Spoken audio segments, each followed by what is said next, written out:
మద్యం కుంభకోణంలో అరెస్టైన వైసీపీ నేత చెవిరెడ్డి భాస్కర్ రెడ్డిని రోడ్డు మార్గంలో విజయవాడ తరలిస్తున్నారు. విదేశాలకు పరారవుతుండగా చెవిరెడ్డిని అత్యంత నాటకీయంగా బెంగళూరు విమానాశ్రయంలో నిన్న అదుపులోకి తీసుకున్నారు. ఇవాళ విజయవాడ ఏసీబీ కోర్టులో చెవిరెడ్డిని ప్రవేశపెట్టనున్నారు.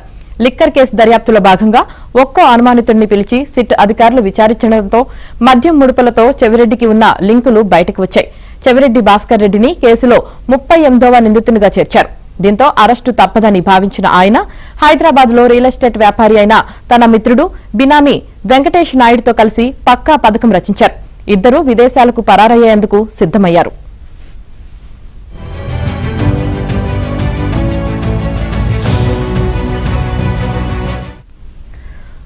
ముందు శ్రీలంకకు వెళ్లి అటు నుంచి ఇతర దేశాలకు వెళ్లిపోయేందుకు రహస్యంగా ఏర్పాట్లు చేసుకున్నారు.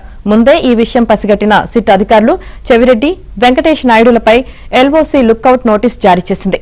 ఈ విషయం తెలియని చెవిరెడ్డి, వెంకటేష్ నాయుడు తమ పథకంలో భాగంగా నిన్న బెంగళూరు విమానాశ్రయానికి చేరుకున్నారు.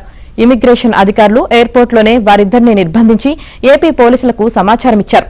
వెంటనే సిట్ అధికారుల బృందం బెంగళూరుకు చేరుకుని ఇద్దరిని అదుపులోకి తీసుకుంది.